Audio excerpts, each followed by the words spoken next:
Well, thanks for joining me again today. It's good to have you back. Welcome to Ecclesiastes chapter 10. This is episode 10, and I said last time we were together that I love chapter 10, so I hope you're going to enjoy it with me today as well.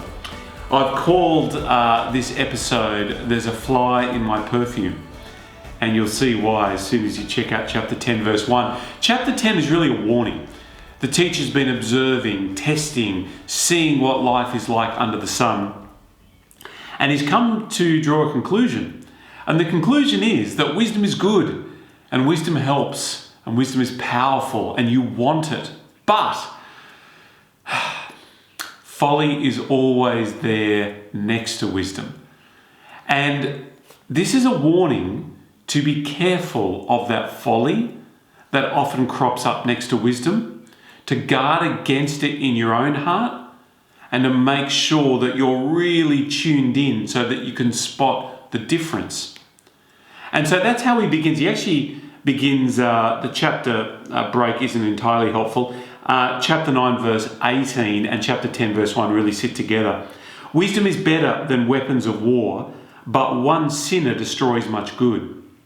That helps you understand the fly in the perfume, doesn't it? Chapter 10 verse 1, as a dead fly gives perfume a bad smell, so a little folly outweighs wisdom and honour. A little folly can cause a disproportionate amount of harm.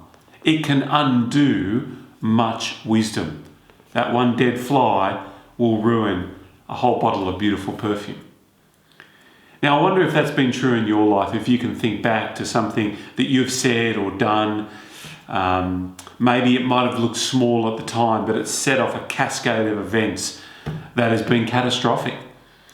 Well, you don't have to think that far to probably find an example. But it's really interesting because a little folly outweighing much wisdom and honour really lies at the heart of the whole story of the Bible, the whole story of humanity. You think back to the Garden of Eden and Adam and Eve. One moment of folly, one moment of disobedience and pride and self-righteousness ended up in an absolute cascade of disaster. In fact, flipping ahead to Romans chapter 5 verse 12, don't you flip there now, we're just here for a second, but you can jot down the reference, Romans 5 verse 12. The Apostle Paul says, therefore, just as sin entered the world through one man, talking about Adam, and then death came through sin. And in this way, death came to all people because now, as a result of Adam's sin, all have sinned. A dead fly gives a bottle of perfume a bad smell. That's been our story as a people. It's been our stories as individuals. And it's where the teacher takes us to pursue this thought and consider it, both corporately and for ourselves personally as we work through this chapter. Have a look at verse 2. The heart of the wise inclines to the right, but the heart of the fool turns to the left. It's not talking about politics. He's reminding us that folly doesn't begin with your behaviour or your words. Folly is a symptom of your heart. The heart of the wise, but the heart of the fool. And it reminds us again that this is not just about behaviour modification. This is about what you love, where your affections lie, what idols you chase, what fears you try to avoid, what affirmation you try to seek. It's really the heart that is the centre of wisdom and folly.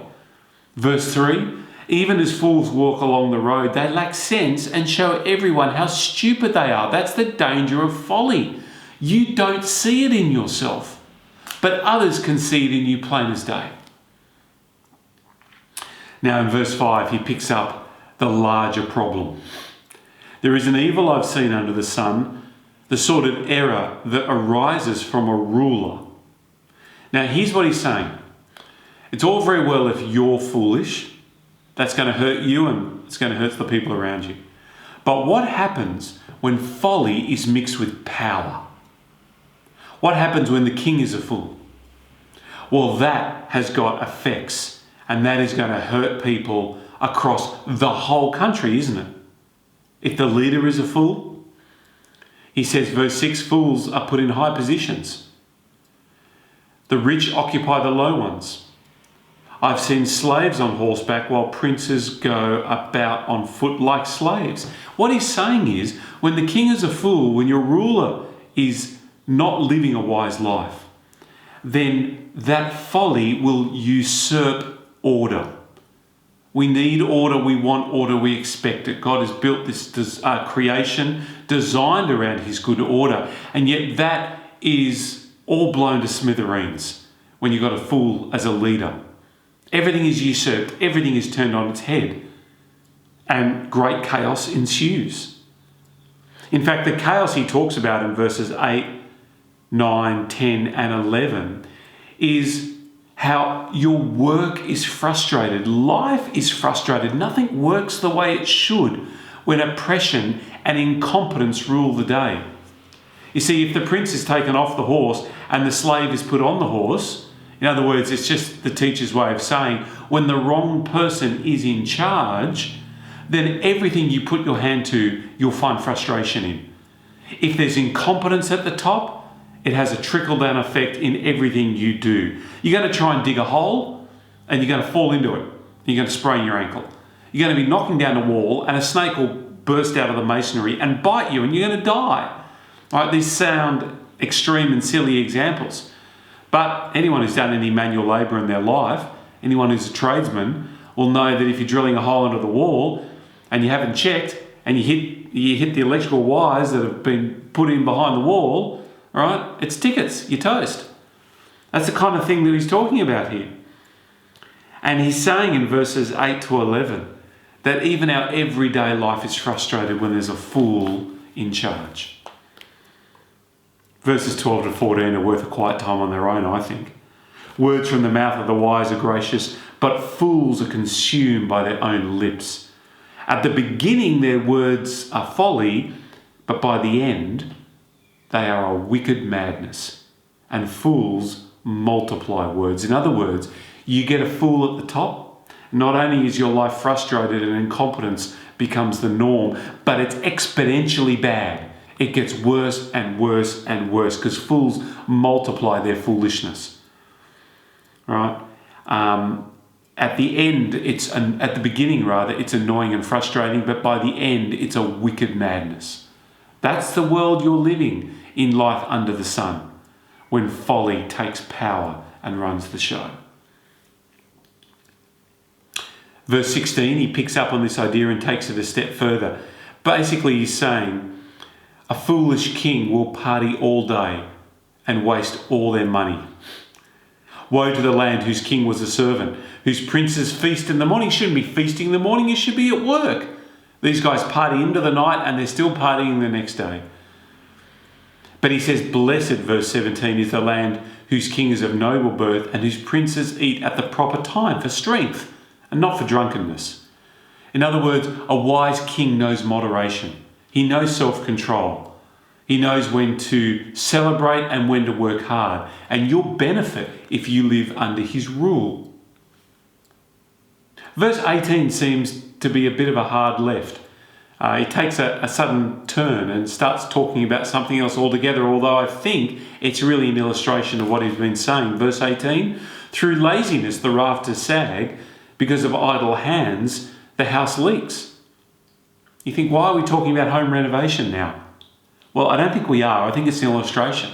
I think he's saying, the teacher is saying, what lazy hands do to a house, a foolish king will do to a country. If you don't maintain your house, if you build it poorly, then the rafters are going to sag and the taps are going to leak. And he says sagging rafters and leaking taps is what a foolish leader will do to an entire community, an entire country. It'll be like a broken down house.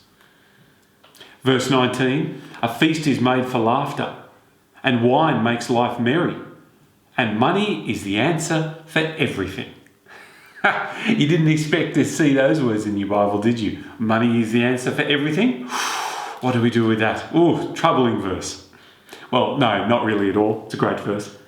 Because contrasting the foolish king who wrecks the house in verse 18, we now have the wise king in verse 19. A wise king makes a happy house, not a broken house, a house where there can be laughter and merriment and celebration and a nice glass of Merlot. And you can celebrate and relax at the end of the hard day. If you live under a wise king, right, then your community, your country, your household, if you like, will work.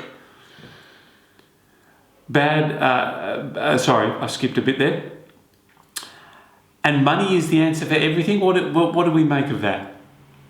Well, think about it like this. Money is the most versatile of gifts. Right? At Christmas time, you don't want another pair of socks. Dads, you don't want another ugly tie. You want a gift voucher, don't you?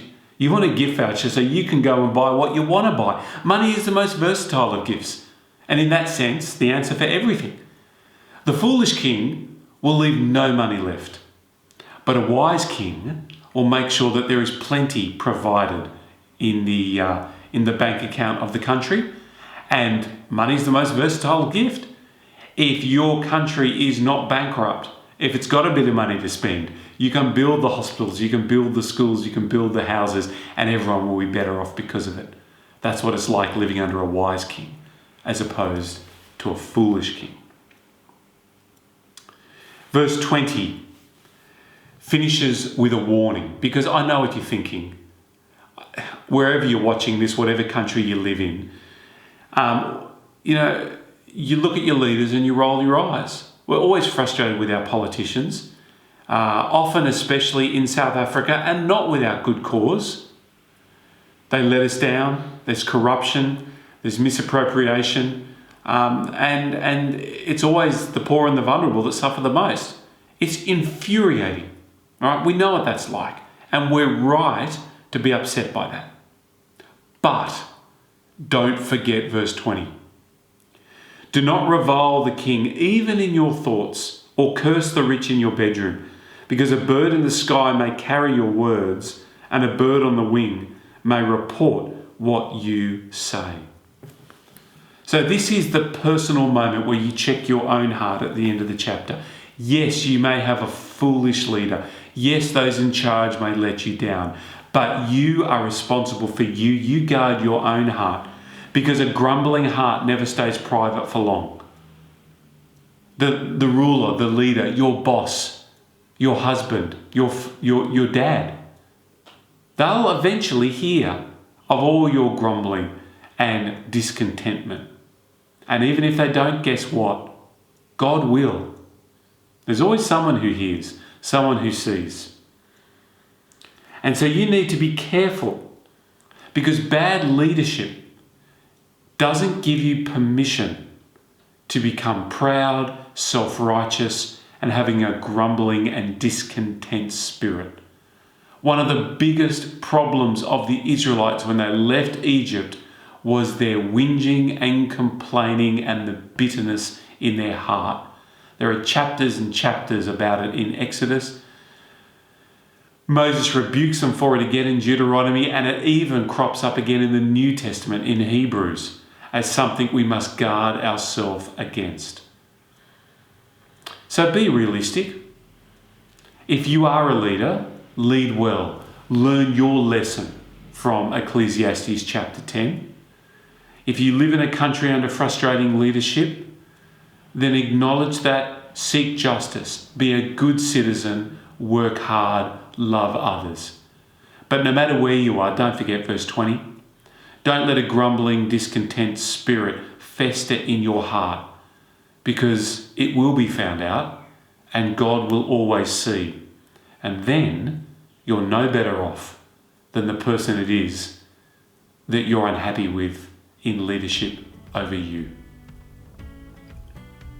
Well, we are nearing the end of our journey in Ecclesiastes. Next week are our final 2 episodes. So read ahead into chapter 11, and I look forward to seeing you then.